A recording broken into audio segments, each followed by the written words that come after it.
Este é o FECcast, seu podcast de engenharia química.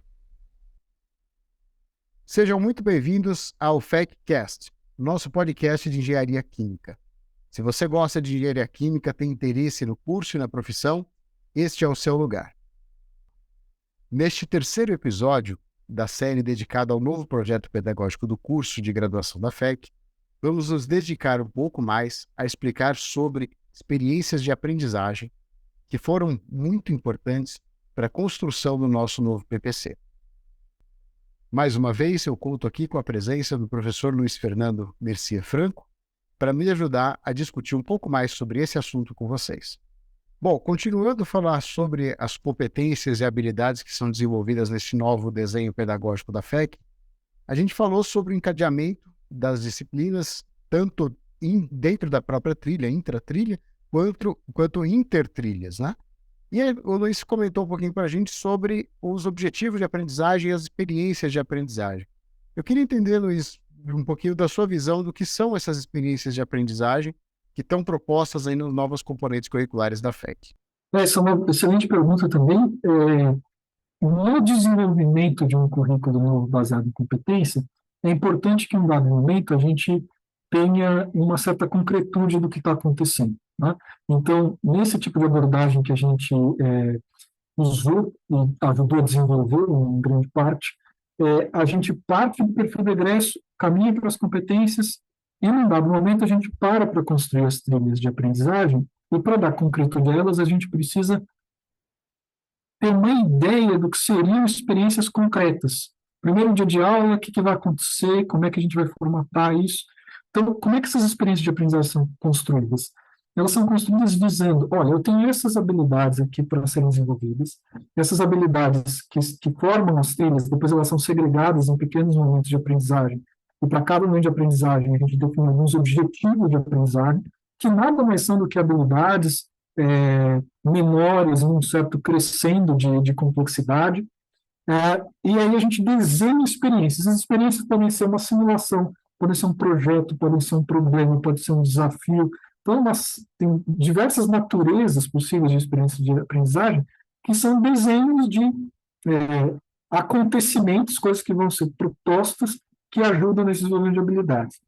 Não quer dizer que essas experiências, nesse momento do desenho do curso, sejam de fato as experiências que vão acontecer ali nas disciplinas. Elas iluminam, elas dão um norte, elas orientam a construção das componentes curriculares.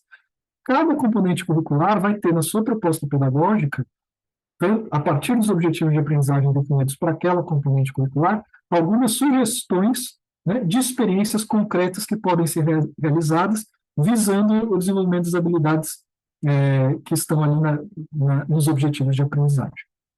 E como que essas experiências elas vão contribuir para a aquisição de competências, né? Então, como é que a gente vê, né, a realização dessas experiências para obtenção, né, dessas competências ao longo de cada uma das componentes curriculares do nosso curso?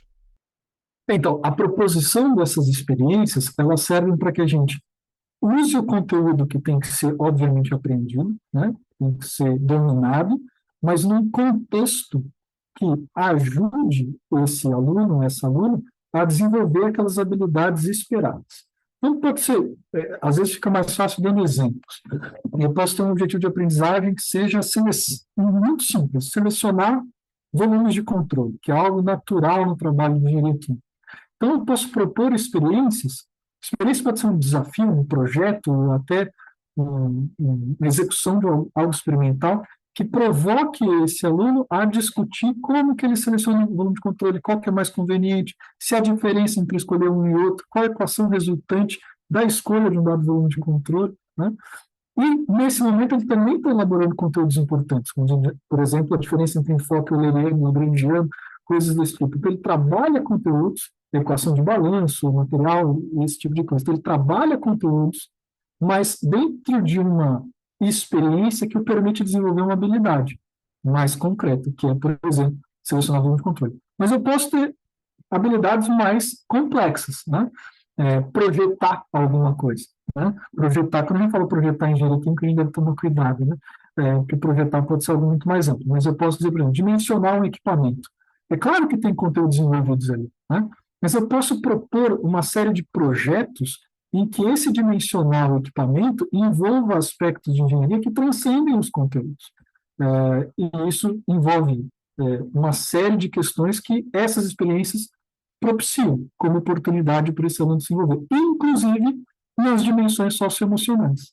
Então, o trabalho em grupo, como é que eu me ponho, como é que eu convenço o outro da minha ideia, como é que eu argumento, relações transacionais, né, como é que eu negocio, né, gerenciamento de conflito, tudo isso vai aparecer, a questão ética, né, uma decisão, como é que isso é influenciado por uma questão ética. Então, tudo isso vai sendo permitido de ser desenvolvido durante essas experiências de aprendizagem. Vê que isso transcende muito a simples transmissão de conhecimento, né? Transcende muito uma simples aula expositiva sobre como fazer uma integral. Ela vai muito além e ela vai exatamente ao encontro daquilo que é esperado pelo setor produtivo, né? E que no nosso país, em especial, em desenvolvimento, é tão desejada a formação de excelentes engenheiros e engenheiras que dão conta do desenvolvimento nacional. E eles precisam, obviamente, transcender o mero conteúdo de engenharia, né? Bom, a gente falou sobre as disciplinas e o encadeamento delas, e está muito claro que uma disciplina sempre vai crescendo, né? A gente atinge uma competência, a gente começa de um ponto mais simples e vai crescendo na complexidade dessas disciplinas. Para as experiências de aprendizagem, isso acontece também, né? A gente começa a trabalhar com experiências de aprendizagem mais simples, quando o aluno está menos preparado. E conforme ele vai ganhando mais preparo, ele vai evoluindo, né, até na taxonomia de Bloom, naquilo que a gente espera da experiência de aprendizagem dele.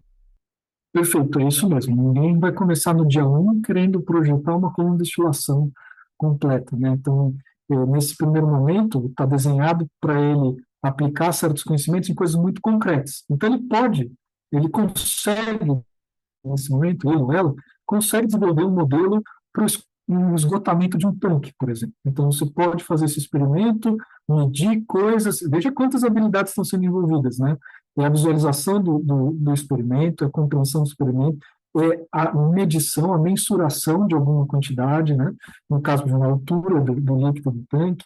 Então, você está obtendo dados experimentais, está analisando esses dados, está questionando, isso aqui é um outlier, isso aqui não é, isso aqui foi um erro na hora de medir, a gente não conseguiu medir o tempo, e a gente propõe a equação vai sendo desenvolvida, a modelagem, então, desde uma coisa assim, que é razoavelmente simples, mas já envolve uma série de coisas, até chegar em, por exemplo, uma das componentes curriculares nossas, no fim dessa trilha de modelagem, que é a modelagem de engenharia 2, a tentar, de fato, modelar uma coluna de destilação transiente, um reator mais complexo, heterogêneo, com muitos fenômenos acontecendo simultaneamente. Então, esse gradiente também é pensado, e a taxonomia de Bloom ela é excelente para direcionar a gente na composição desse gradiente. Maravilha. Hoje, mais uma vez, nós recebemos o professor Luiz Fernando Mercier Franco, conversando um pouco sobre experiências de aprendizagem. Muito obrigado, Luiz, pela sua participação mais uma vez aqui conosco.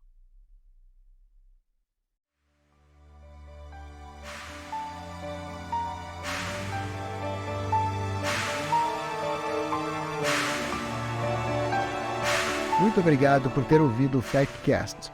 Fique ligado para os próximos episódios.